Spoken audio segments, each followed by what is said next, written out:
All right, good evening. Welcome to the, that's really loud, sorry guys, MSAD 51 Board of Directors meeting.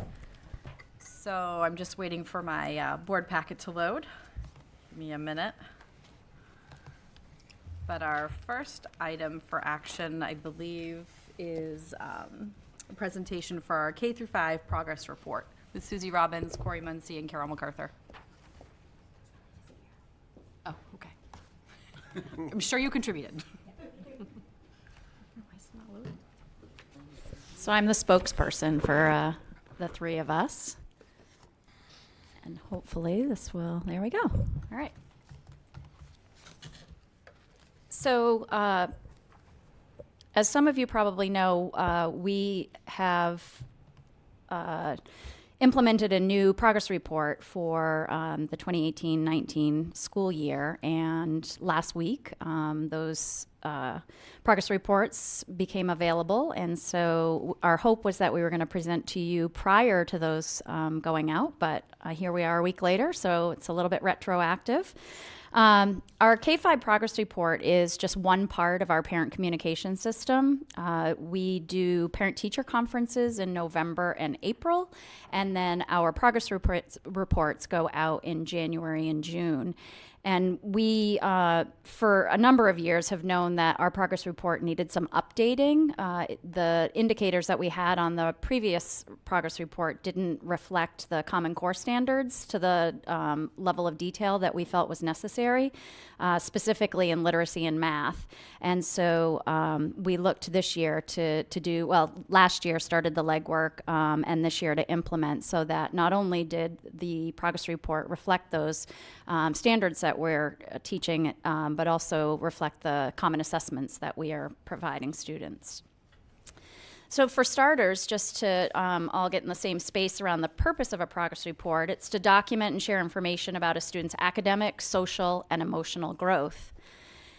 And the primary audience of the progress report is the student and the parent. But additionally, progress reports are used in a variety of ways, including in file reviews when we're looking at programming or identification.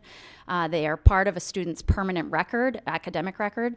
They can be used as legal documentation in court proceedings, and they're often used to inform teachers, either teachers who are looking back on a student's history or those who might be looking at how a student is currently functioning. So it was very important that we tell a story on paper for those who might view the progress report in years to come. Our development process actually started last year. We started with a district and building administrator team, Sally Laughlin, Donna Green, Nicole Barnes, Susie Robbins, Corey Muncie, and myself all got together to really talk about the big picture and the needs that we had for the upgrades to this progress report. We got input from our literacy and math specialists and also our grade level mentors. They helped us to identify what the priority standards would be that we were going to report on, and we drafted them in the form of learning outcomes. We brought our draft to our building leadership teams and also to our staff in order to get feedback. We had multiple opportunities at K3 and 4-5 staff meetings to discuss the elements that we wanted to maintain in our prior progress report, and then also what needed further consideration. We looked at the learning outcomes, we made updates to those, and all of the suggestions or input that we were provided, we gave consideration to. And one of our goals was to go digital with this particular progress report. And so some of our work was limited by the capability of PowerSchool, because that was how we were going to be having parents access it. So we had to work within the capabilities of that. So some of the new features, so as I mentioned, literacy and math, the learning outcomes were informed by the Common Core standards. We did make sure to focus on our priority standards. The Common Core has quite a litany of standards, and so we wanted to make sure we're really honing in on the ones that we were instructing and assessing. And with that in mind, in literacy, the only domain that we don't currently have on the progress report is speaking and listening, because we have not gotten to the place yet of determining how we were going to assess that. So that'll be one of our goals for the future. And in math, we actually started some of this learning outcome work a couple of years ago through our math leadership group. And so they were a little bit further along when it came to shifting over to learning outcomes for the progress report. And so prior to this year, 2 years running, we actually were slipping in an additional piece of paper into the progress report to show how students were doing with the Common Core standards for math. So putting it all into one place was our goal. Another feature is the comments section. We actually now have them available for all subject areas as well as the guiding principles. On our former progress report, there was one place for comments for everything you could possibly want to say about a student, with a character count. So this is definitely an upgrade, that when teachers have some specific input about a subject area, they're able to do that. And then, as I mentioned, the digital access. So working with the PowerSchool parent portal gave parents an opportunity to actually view the progress report online. So that was a green effort, and also something that just has the progress report at parents' fingertips. So this is just a sample of what you might see on a progress report. The areas in bold are just one piece of what you might see on a progress report. So we gave you a sample of the kindergarten report. In math, there is a standard around counting and cardinality, and that is one of the indicators would be nose, number, names, and count sequence. So that's what would be on the progress report. And then as you see the items that are in just regular font, not bolded, those are actually what the teacher would be collecting data on in order to provide a grade for that learning outcome. So the same thing holds true with the 3rd grade writing example and the 5th grade reading example.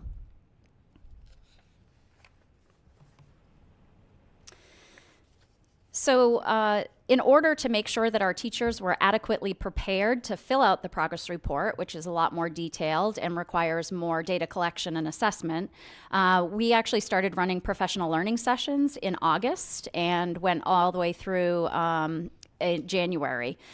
Teachers had opportunities to both learn about and collaborate on grading practices, teacher clarity, and common assessments.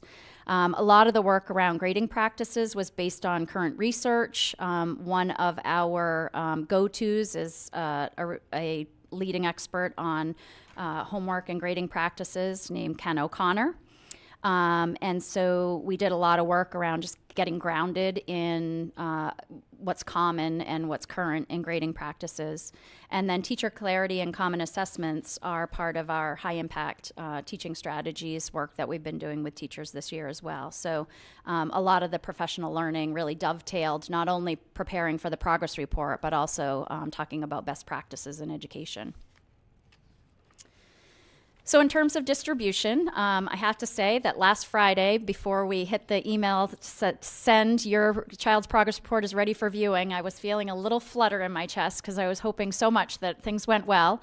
Administrators provided monthly newsletter updates from November to January. They were a little bit additive, so started out with just some basic information, like if you haven't logged into the parent portal yet, that would be a great place to start.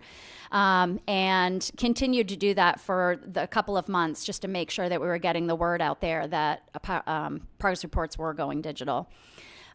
We also provided technical support to our families from our fabulous school secretaries. They mostly fielded questions on, I can't find the login information, or can you walk me through this? A few parents requested paper copies, which we put out there was an option if all they needed to do was let us know. But by and large, it was a very successful first launch, and the technical support that was required really has not been substantial. And in terms of the instructional indicators that I had referenced on a couple slides ago, the non-bold font, teachers were communicating about curriculum via via their regular communication channels. So classroom newsletters, blogs, emails, things of that nature, to really prepare parents for the types of learning outcomes that they would see graded on the progress report. So what's next? We plan to compile the teacher and parent feedback that we got and consider any changes for next year. One of our commitments to changing the progress report this year was we were going to keep it the same from January to June. And then if we wanted to make any changes, we would make those for the next school year. We'll continue to provide ongoing professional learning to support staff in the grading practices, the curriculum, and the assessment. And then we'll continue to explore ways to assess the speaking and learning standards. As I'd mentioned, that was the one area of literacy that we did not include on the progress report. And so those are things that we'll look to do as we move ahead in the future. And pleased to report that it seems like our first launch last week was very successful. Excellent. Does anyone have any questions, thoughts to share? Kevin, go ahead. Thank you for putting this together. I have to tell you, this, I know this isn't your first rodeo, but this was such a comprehensive deck that you sent out, that every question that you anticipate going through that, you covered that. So if this is any indication of how well that rollout has gone, it looks like you really hit the mark. Well done. Thank you. Anyone else have any thoughts to share? I just know, if I can talk with my parent hat on for a minute, it was such a helpful, full snapshot of my children's learning. It was really comprehensive. It was like a 360-degree view of what's going on in their school day and the curriculum. So I found it really helpful, and I also applaud the effort to go digital. I know that was probably a little nerve-wracking. I'm sure that our school secretaries were very busy on Friday and Friday afternoon, and probably even today, so thanks to them. And I just think the changes are really great, and I'll be interested to see what feedback we field from this. Thank you. I'd just like to also just thank the administrators, Carol, Susie, Corey, Sally, who have been involved in this. This has really been something that I know has been discussed for a long time, changing the progress report at the elementary level. And so making this change so that it was in line with the state standards and more reflected what teachers are actually teaching in the classroom for students was a really important move. And I remember it being discussed a couple of years ago seriously about moving to this, and here we are. Yeah. So this is a great move. Thank you. Thank you.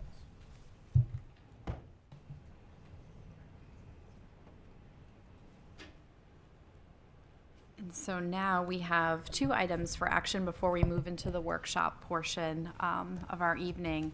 And so the first item is to approve the K-5 task force membership list. So last meeting, we were all given a copy of the proposed membership for that K-5 task force that's going to be looking at the space study further and further evaluating our facility needs. So I guess I would take a motion. So moved.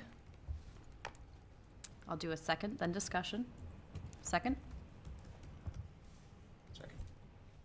All right, so discussion portion. Does anyone have anything to share? You know, obviously without, getting into specifics, but I know Jeff and I spent quite a bit of time and hours and emails on, really making sure this committee was well-rounded, representative of the 2 communities, and varied in its compilation. Kevin? Yeah, I guess exactly what you said was my observation from the list. You have a very diverse list of people with great background, most of whom don't appear to have any fear of sharing exactly what's on their mind. So I think that that's a really well-constructed group. Yep.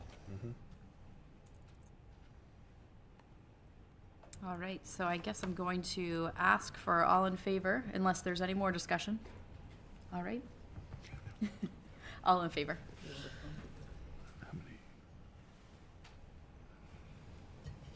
All right.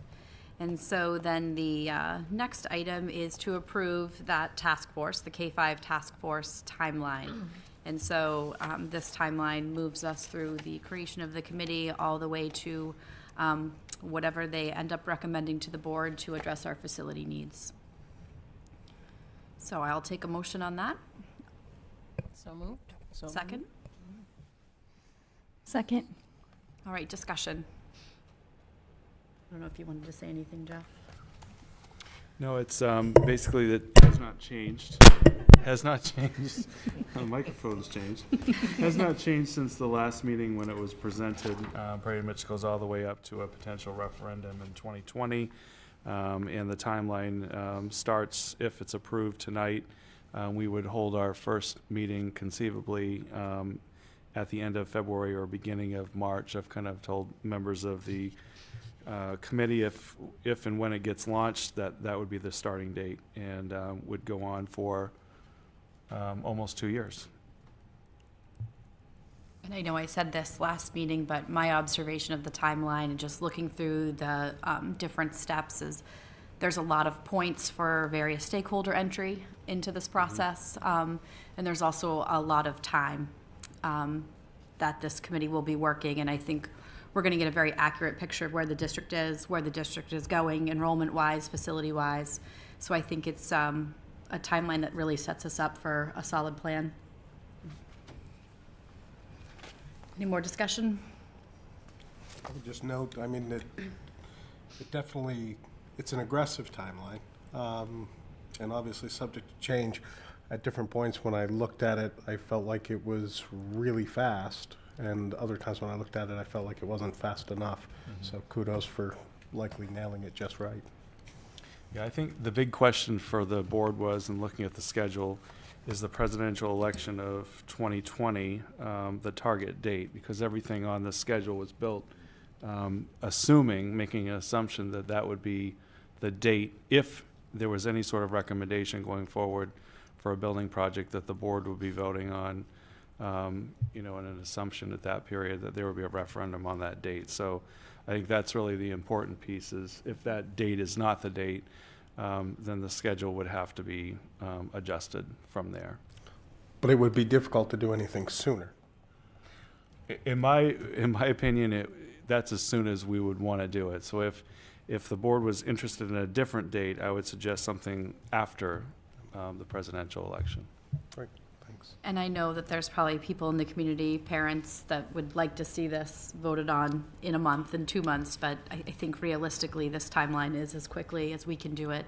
There's just a lot of factors, and I think everyone's really committed to making sure that whatever is proposed is going to be the right fit for our district. So I just don't see how we could do it any faster, but I know that it does feel like a long time away. Yeah, in order to get a concept design completed by an architect, in order to have a stakeholder group really work through all the potential variables and options, there's no way to be able to address this in any less time than what's on this schedule. I would agree. All right, so I'm going to move to a vote. All in favor of approving the K-5 task force timeline as presented?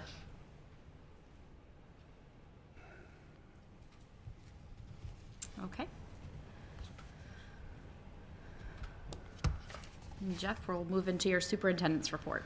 Yeah, I'd first like to just thank everybody who came out last Monday evening to the grand opening of the Greeley Center for the Arts. We had a ribbon cutting, lots of performances by our K-12 students. We had lots of tours. We're not sure how many people actually attended, but we want to say it was somewhere in the 700 range of folks that attended the event. It was just well attended and very positive. I've only heard positive comments about it. I think people are excited to get into the space and really look around and see what was going on. So I like to there's so many people to thank. Thank you to the planning committee of the grand opening event. Thank you to the building committee. Thank you to the board. Thank you to our leadership team. Thank you to all of the students who performed, our music teachers, our art teachers for the work that they have done. I know there's tons of other people that I'm sure I'm forgetting, but it was a great evening, and I appreciate everybody coming out. We have lots of events coming up in the next few months at the Art Center, different kinds of events. We're already starting to book various events, even from the community at this point, so we're very excited to get that building open. Over the last week, staff and students have spent time on the Great Kindness Challenge at Mabel I. Wilson School. So they have a big Spirit Week and created an amazing kindness display. It's actually been gone out in Twitter and will be on my blog later this week as well, if you'd like to look at that. And I know many of you have been able to participate in the Board Goes Back to School program. We've had many members of our board visiting all 4 of our schools over the last couple of months. We've had anything from science classes to modern languages to 3rd grade classes to special education classes. I'd like to thank our administrators for hosting, our teachers for opening their doors to our board members and having them come into their classrooms. It's really been, hopefully, a positive experience for our board members. Congratulations to the winners of the GMS 6-8 Geography B. First place, Teddy Conway, who I believe won it last year too. Second place, Ben Marchalant, I can't say his last name. Third place to Tommy Leggett Barr. So well done to those students. We had many students who qualified for the school Geography B, and Teddy will go on to represent Greeley Middle School in a regional competition. Sophomore Elizabeth Hanson for winning the Western Maine Conference Salome race at Shawnee Peak by a 2-run combined margin of 8 seconds in a field of 22 students. She did a great job. GMS winners of the annual Lions Club Peace Poster Contest, which actually received $250 in donations by the Lions Club to the art department. So I'd like to congratulate Eliana Fallaber, first place, Corbin Richter, second place, Quinn Richter, third place, and congratulate them. The Special Olympic Games were held even on a very cold, frigid day on the mountain. Isabella Yates, who received the silver and the bronze and came in 4th in the Alpine. Scotty Wenzel, who received the silver and was 5th in the Alpine. Adam Jacobson, who received the gold and silver in the snowshoe. So congratulations to those students. And finally, the GMS Robotics Team 377F, Gabe Pollock, Liam Gordon, and Lucen Austin, who won all 12 matches at the Southern Maine VEX League. They continued their winning streak in the next 3 matches to become the league championships and have secured a spot in the Maine State VEX Robotics Championships coming up in a couple of weeks. Oops, forgot one. Congratulations also to the Greeley Debate Team for winning the Congressional Debate Team State Runners-Up, and Mr. Curry, Jason Curry, who was awarded the Maine Forensic Association Coach of the Year Award. And I know everyone is just ready to watch a new video on the budget. So my 3rd budget video was launched last week in our newsletter, and also will be in the blog later this week. So if you'd like to learn about the latest in the budget primers, which is around revenue and state aid, make sure you watch that video. It's also on YouTube if you're willing to watch that. So we appreciate it. Thank you. Do we get any revenue from that for the hits? Well, we don't get any revenue for. That's a good idea. If we could tie it somehow to the Super Bowl and the Patriots, I think we would be in a better place. Bill Belichick, I'm sure, could help us with that. Do I have to ask for public comment? And the last item on our meeting agenda would be public comment. Seeing none, I'm going to, do I need a motion to adjourn, or do we move right into the workshop? Nope, we can move right in. All right, we'll move into the workshop component of our meeting. Thank you.